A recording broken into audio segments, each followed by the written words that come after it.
Students, welcome back to organisational behaviour session 7. നമ്മൾ ഇന്ന് നോക്കാൻ പോകുന്നത് ഇൻഡിവിജ്വൽ ബിഹേവിയറിൻ്റെ ഫാക്ടേഴ്സാണ്. അത് ഉണ്ടാവുന്ന ഫാക്ടേഴ്സ് കോസിങ് ഇൻഡിവിജ്വൽ ബിഹേവിയർ. ഇതൊരു എസ്എ ക്വസ്റ്റ്യൻ ആണ്. 3 കാറ്റഗറി ഓഫ് ഫാക്ടേഴ്സ് ആണ് ഒരു ഇൻഡിവിജ്വൽ ബിഹേവിയർ ഫോം ചെയ്യാനായിട്ട് കാരണമായിട്ടുള്ളതെന്നാണ് പറയുന്നത്. അല്ല, ആദ്യം ഇൻഹെറിറ്റഡ് ക്യാരക്ടേഴ്സ്, പിന്നെ ഒരെണ്ണം ലേൺ ക്യാരക്ടേഴ്സ്, പിന്നെ അതർ ഫാക്ടേഴ്സ്.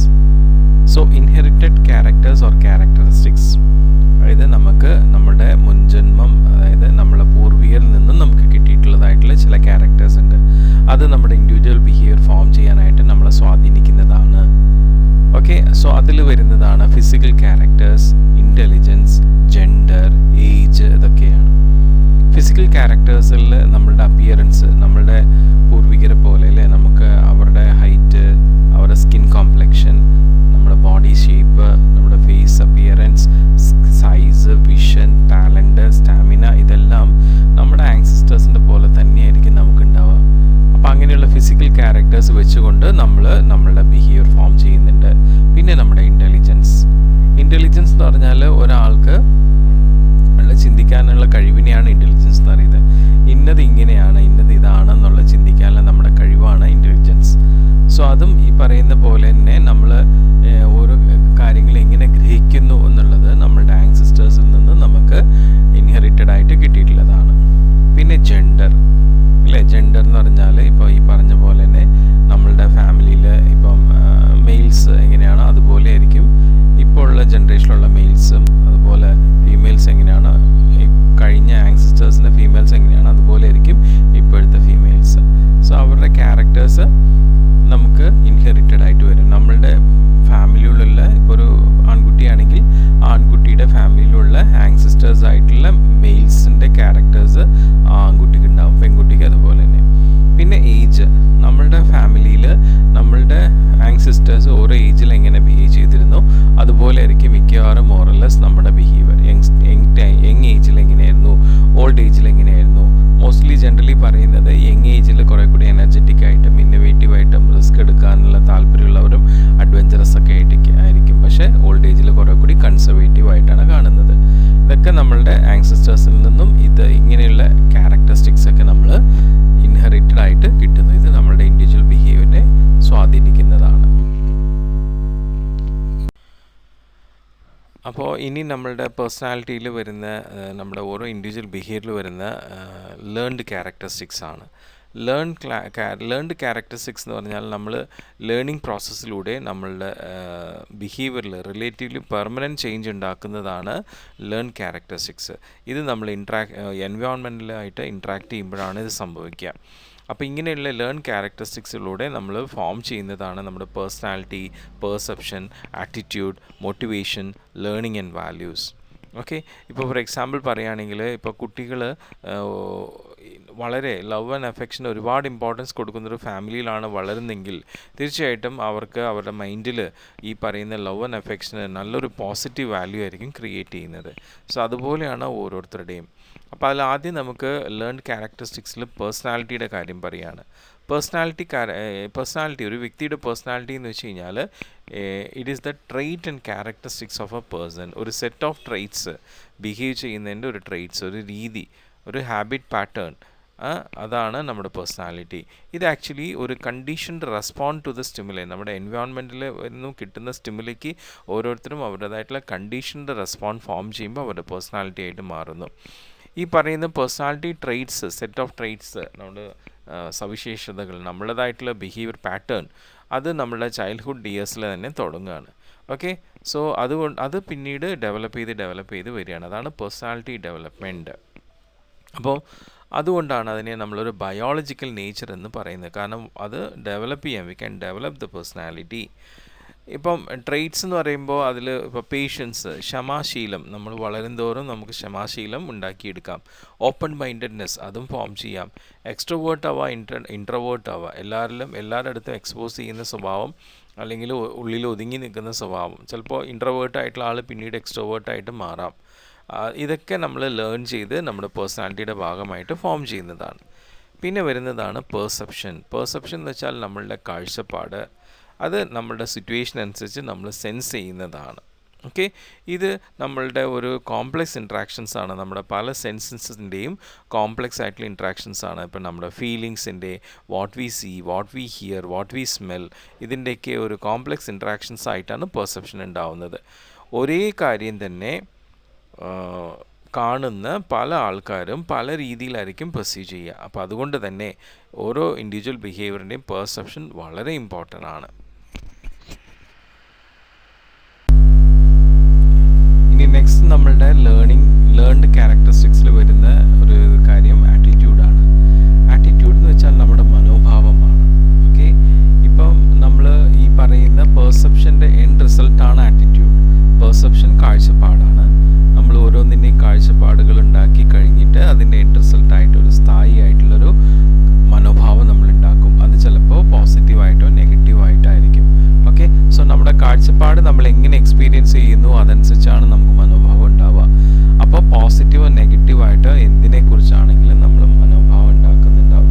ഫോർ എക്സാമ്പിൾ, ഇപ്പം റിലീജിയനെ കുറിച്ച് വളരെ പോസിറ്റീവായിട്ടുള്ള മനോഭാവമുള്ളൊരു വ്യക്തിക്ക് പ്രേ ചെയ്യുമ്പോൾ അത് ശരിക്കും അയാൾ എൻജോയ് ചെയ്യുന്നുണ്ടാവും. അല്ലാതെ നെഗറ്റീവായിട്ടുള്ളൊരു ആറ്റിറ്റ്യൂഡാണ് റിലീജിയനെ കുറിച്ചുണ്ടെങ്കിൽ ഒരിക്കലും അയാൾക്ക് എൻജോയ് ചെയ്ത് പ്രേ ചെയ്യാൻ പറ്റില്ല. സോ ഈ പറയുന്ന ആറ്റിറ്റ്യൂഡ് ശരിക്കും ഒരു സ്റ്റേബിളായിട്ടുള്ള ടെൻഡൻസിയാണ് നമ്മുടെ ഫീലിങ്സിൻ്റെയും തോട്ട്സിൻ്റെയും പെർസെപ്ഷൻ്റെയും ഒക്കെ ആയിട്ട്. അപ്പോൾ അങ്ങനെ ഈ ആറ്റിറ്റ്യൂഡ് അനുസരിച്ചാണ് നമ്മൾ ഓരോ സിറ്റുവേഷനിലും ഓരോ ഓബ്ജക്റ്റിനെയും നമ്മൾ നോക്കി കാണുന്നത്. പിന്നെ വരുന്നതാണ് മോട്ടിവേഷൻ ശരിക്കും നമ്മളെ ഒരുപാട് എന്തൂസിയാസത്തിലേക്ക് കൊണ്ടുവരുന്നതും ഇൻസ്പയർ ചെയ്യുന്നതുമായിട്ടുള്ള കാര്യങ്ങളാണ്. ഒരുപാട് തരത്തിലുള്ള മോട്ടിവേഷൻസ് ഉണ്ട്, അതിനെക്കുറിച്ച് വിശദമായിട്ട് നമ്മൾ പിന്നീട് പഠിക്കുന്നുണ്ട്. പിന്നെ ലേണിംഗ് ആക്ച്വലി നമ്മുടെ ലൈഫ് ലോങ് പ്രോസസ്സാണ്. ഇത് നമ്മളിൽ വളരെ റിലേറ്റീവായിട്ടുള്ളൊരു പെർമനൻറ്റ് ചേഞ്ച് നമ്മുടെ ബിഹേവിയർ ഫോം ചെയ്യുന്നതാണ്. അത് നമ്മൾ എക്സ്പീരിയൻസിലൂടെയാണ് ഫോം ചെയ്യുന്നത്. പിന്നെ ലാസ്റ്റ് വരുന്നതാണ് വാല്യൂസ്. നമ്മൾ ഓരോ ഒബ്ജക്ട്സിനും ഫാക്ട്സിനും ഒക്കെ നമ്മൾ കൊടുക്കുന്ന ഒരു സ്റ്റാൻഡേർഡൈസേഷനെയാണ് വാല്യൂസ് കൊണ്ട് ഉദ്ദേശിക്കുന്നത്. ഓക്കെ, സോ ഈ വാല്യൂസ് നമ്മൾ തന്നെ സ്വയം ജഡ്ജ് ചെയ്ത് നമ്മൾ ഫിലോസഫിക്കലി കൊടുക്കുന്നതാണ്. ഇന്നത് ശരിയാണോ ഇന്നത് തെറ്റാണോ എന്ന് തീരുമാനിക്കുന്നത് നമ്മളുടെ വാല്യൂസാണ്. ഇന്നത് ഡിസൈറബിൾ ആണോ അൺഡിസൈറബിൾ ആണോ, അതുപോലെ എത്തിക്കലാണോ അൺഎത്തിക്കലാണോ എന്നൊക്കെ ഡിസൈഡ് ചെയ്യുന്നത് നമ്മൾ കൊടുക്കുന്ന വാല്യൂസ് അനുസരിച്ചിട്ടാണ്. ഓക്കെ, സോ ഇതൊക്കെയാണ് ലേൺഡ് ക്യാരക്ടറിസ്റ്റിക്സ്. ഇനി അടുത്ത ഫാക്ടേഴ്സ് എന്ന് പറയുന്നത് അതിൽ ആദ്യം വരുന്നത് എൻവയോൺമെൻറ്റൽ ഫാക്ടേഴ്സ് ആണ്. എൻവയോൺമെൻറ്റൽ ഫാക്ടേഴ്സിൽ രണ്ട് കാര്യങ്ങളുണ്ട്, ഫിസിക്കൽ ആൻഡ് സോഷ്യൽ. ഫിസിക്കൽ എന്ന് വെച്ച് കഴിഞ്ഞാൽ നമ്മുടെ ചുറ്റുപാടും നമ്മൾ കാണുന്നതും കേൾക്കുന്നതുമായിട്ടുള്ള കുറേ ഫാക്ടേഴ്സ്. ഇപ്പം നോയ്സ്, ഹീറ്റ്, ലൈറ്റ്, അല്ലേ, അങ്ങനെ. പിന്നെ നമ്മൾ വിഷനിലൂടെ കാണുന്നത്. പിന്നെ ഇപ്പം നമ്മൾ ജോലിയിലാണെങ്കിൽ വെന്റിലേഷൻ, അതുപോലെ cleanliness, accessibility to work tools, നമ്മുടെ നേച്ചർ ഓഫ് ജോബ്, ഇതെല്ലാം നമ്മൾ ഫിസിക്കൽ എൻവയോൺമെൻറ്റിൽ വരുന്നതാണ്. സോഷ്യൽ ഫാക്ടർ എന്ന് പറയുമ്പോൾ നമ്മൾ മറ്റുള്ളവരായിട്ട് ഇൻട്രാക്ട് ചെയ്യുന്ന കാര്യങ്ങളാണ് സോഷ്യൽ ഫാക്ടറിൽ വരുന്നത്. അങ്ങനെ നമ്മൾ ഇൻട്രാക്ട് ചെയ്യുമ്പോൾ നമ്മുടെ ബിഹേവിയറിനെ കൺട്രോൾ ചെയ്യുന്നതും റെഗുലേറ്റ് ചെയ്യുന്നതുമായിട്ടുള്ള ഒരുപാട് റൂൾസ് ആൻഡ് നോംസ് ഉണ്ടാവും. ഓക്കെ, അതൊക്കെ സോഷ്യൽ എൻവയോൺമെൻറ്റിൽ വരുന്നതാണ്. ഇനി നമ്മളുടെ അതർ ഫാക്ടേഴ്സിൽ വരുന്ന ഒരു കാര്യമാണ് ക്രിയേറ്റിവിറ്റി.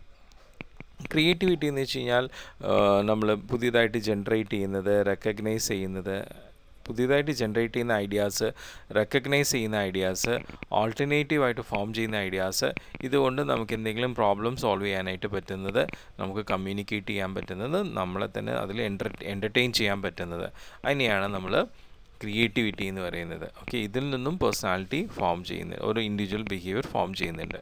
ഇനി നമുക്ക് പേഴ്സണാലിറ്റി വിശദമായിട്ടൊന്ന് നോക്കാം. ദ ടേം പേഴ്സണാലിറ്റി എന്ന് പറയുന്നത് ലാറ്റിൻ വേർഡ് പെർസൊനേർ എന്നുള്ള ഒരു വേർഡിൽ നിന്നാണ് ഫോം ചെയ്തിട്ടുള്ളത്. ഓക്കെ, സോ അതിൻ്റെ അർത്ഥം സ്പീക്ക് ത്രൂ ആണ്, അല്ലേ. അയാളുടെ പേഴ്സണാലിറ്റി വഴിയാണ് മറ്റുള്ളവരായിട്ട് കമ്മ്യൂണിക്കേറ്റ് ചെയ്യുന്നത്. സോ പേഴ്സണാലിറ്റി നമുക്ക് ട്രഡീഷണലായിട്ട് പറയുകയാണെങ്കിൽ ഈ പേഴ്സണാലിറ്റി വെച്ചാണ് ഒരാൾ മറ്റാളെ സ്വാധീനം ചെലുത്തുന്നത് അവരുടെ എക്സ്റ്റേണൽ ആയിട്ടുള്ള അപ്പിയറൻസ് വഴി. ഓക്കെ, ഇനി ഗോൾഡൻ ആൾപോർട്ട് എന്ന് പറഞ്ഞിട്ടുള്ള ഒരു ഓഥർ പേഴ്സണാലിറ്റി ഡിഫൈൻ ചെയ്തിരിക്കുന്നത് ഒരു ഇൻഡിവിജ്വൽസിലുള്ള ഒരു ഡൈനാമിക് ഓർഗനൈസേഷനാണ്. ഇതിലൊരു സൈക്കോളജിക്കൽ സിസ്റ്റം ഉണ്ട്. ഈ സൈക്കോളജിക്കൽ സിസ്റ്റമാണ് ഓരോ എൻവയോൺമെൻറ്റിൽ നിന്നും സിമിലർ കിട്ടുമ്പോൾ അതിന് യുണീക്കായിട്ട് എങ്ങനെ അഡ്ജസ്റ്റ് ചെയ്യാം എന്നുള്ളത് തീരുമാനിക്കുന്നത്. ഇതിനെയാണ് പേഴ്സണാലിറ്റി എന്ന് പറയുന്നത്. സോ ഇങ്ങനെയുള്ള പേഴ്സണാലിറ്റി വളരെ കോംപ്ലെക്സ് ആണ്, മൾട്ടി ഡൈമെൻഷനലാണ്. അതിനെ നമുക്കങ്ങനെ പെട്ടെന്ന് സിമ്പിളായിട്ട് ഡിഫൈൻ ചെയ്യാൻ പറ്റില്ല. അപ്പോൾ അതുകൊണ്ട് തന്നെ മാഡി എന്ന് പറഞ്ഞ വേറൊരു ഓഥർ നമ്മുടെ പേഴ്സണാലിറ്റീനെ ഡിഫൈൻ ചെയ്യുന്നത് ഇത് ഒരു സ്റ്റേബിൾ സെറ്റ് ഓഫ് ക്യാരക്ടറിസ്റ്റിക്സ് എന്നാണ് പറയുന്നത്. ആ ക്യാരക്ടറിസ്റ്റിക്സ് ഒരുവിധം കോമൺ ആയിട്ട് കാണുന്ന ക്യാരക്ടറിസ്റ്റിക്സിൻ്റെ ഏറ്റക്കുറച്ചുകളാവാം. ഓക്കെ, ഇത് സൈക്കോളജിക്കലായിട്ടുള്ള ഈ ക്യാരക്ടറിസ്റ്റിക്സ് എല്ലാം നമ്മളിൽ സൈക്കോളജിക്കൽ ബിഹേവിയറായിട്ട് ഫോം ചെയ്തിട്ടുള്ളതാണ്. അത് അത്ര എളുപ്പത്തിൽ മനസ്സിലാക്കാനായിട്ട് പറ്റാത്തതാണ്. അതുപോലെ തന്നെ നമ്മളുടെ ഈ പറയുന്ന സോഷ്യൽ അതുപോലെ ബയോളജിക്കൽ പ്രഷേഴ്സിൻ്റെ കാരണം കൊണ്ടാണ് നമുക്ക് ഇങ്ങനെ ഒരു സൈക്കോളജിക്കൽ ബിഹേവിയർ ഫോം ചെയ്യുന്നത് എന്നാണ് മാഡി ഡിഫൈൻ ചെയ്തിട്ടുള്ളത്. അപ്പോൾ നമുക്കൊരു കാര്യം മനസ്സിലാക്കിയാൽ മതി, പേഴ്സണാലിറ്റി എന്ന് വെച്ചാൽ it is the sum total of A person. അത് തന്നെയാണ്, അതിൽ അവരുടെ ക്യാരക്ടേഴ്സും അവരുടെ ബിഹേവിയറും അപ്പിയറൻസും എല്ലാം വരുന്നുണ്ട്. ഇപ്പം നമ്മളുടെ ഈ പേഴ്സണാലിറ്റി ഡെഫിനേഷൻ വെച്ചുകൊണ്ട് നമുക്കൊരു കാര്യം പറയാനായിട്ട് പറ്റുന്നത് എങ്ങനെയാണ്, ഏതൊരു വ്യക്തിയും ആ വ്യക്തിക്ക് യൂണിവേഴ്സലി കോമൺ ആയിട്ടുള്ള ചില ക്യാരക്ടറിസ്റ്റിക്സ് ഉണ്ടെന്നുള്ള കാര്യമാണ്. അത് മാത്രമല്ല പല പേഴ്സണാലിറ്റി തിയറീസും പറയുന്നൊരു കാര്യം എന്ന് വെച്ച് കഴിഞ്ഞാൽ നമ്മൾ ഈ പറയുന്ന ഓരോ വ്യക്തിയും സിറ്റുവേഷനിൽ ഇൻട്രാക്ട് ചെയ്യുന്നത് അത് കൃത്യമായി ഐഡൻറ്റിഫൈ ചെയ്യേണ്ട ആവശ്യകത നമുക്കുണ്ട് എന്നുള്ളതാണ്. അപ്പോൾ അതിൽ ഒരുപാട് സോഷ്യൽ ലേണിംഗ് കാര്യങ്ങളുണ്ട്. ആ സോഷ്യൽ ലേണിംഗ് കാര്യങ്ങൾ നമ്മൾ അനലൈസ് ചെയ്യണമെങ്കിൽ വളരെ കോംപ്രിഹെൻസീവ് ആയിട്ടുള്ളൊരു കാര്യമാണ്. പക്ഷേങ്കിലും ഒരു ഓർഗനൈസേഷൻ ബിഹേവിയറിൽ നമുക്കതൊക്കെ മനസ്സിലാക്കിയെടുക്കേണ്ടത് വളരെ അത്യാവശ്യമാണ്. സോ ഇങ്ങനെയുള്ള പേഴ്സണാലിറ്റി വെച്ചുകൊണ്ടാണ് ഓരോ വ്യക്തികളും മറ്റുള്ളവരെ അഫക്റ്റ് ചെയ്യുന്നത്. ഓക്കെ, അത് മാത്രമല്ല ഈ പറയുന്ന വ്യക്തികൾ ഓരോരുത്തരും അവരെക്കുറിച്ച് സ്വയം മനസ്സിലാക്കുന്നത് അവരുടെ പേഴ്സണാലിറ്റി വെച്ചുകൊണ്ടാണ്. ഈ പേഴ്സണാലിറ്റിയിൽ ഒരുപാട് inner and outer measurable traits ഉണ്ട്. ഈ ട്രെയ്റ്റ്സ് വെച്ചുകൊണ്ടാണ് ഓരോ വ്യക്തികളും സിറ്റുവേഷനിൽ ഇൻട്രാക്ട് ചെയ്യുന്നത്. സോ നമ്മളുടെ ഈ ഒരു ബിഹേവിയർ ഓരോ വ്യക്തികളുടെയും അവരുടെ ഓരോ വ്യക്തികളുടെയും അപ്പിയറൻസിന് എക്സ്റ്റേണൽ അപ്പിയറൻസുമായിട്ട് ബന്ധപ്പെട്ടിട്ടുള്ളതാണ്. ഓരോരുത്തരുടെയും height, weight, facial features, colour, physical aspects, traits ഇതൊക്കെ ബേസ് ചെയ്തിട്ടാണ് ഓരോ ഇൻഡിവിജ്വൽസും ബിഹേവ് ചെയ്യുന്നത്. സോ അങ്ങനെ പേഴ്സണാലിറ്റിയിൽ ഓരോ വ്യക്തിയുടെ അപ്പിയറൻസും അവരുടെ ബിഹേവിയറും കൂടി ഉൾപ്പെടുന്നു.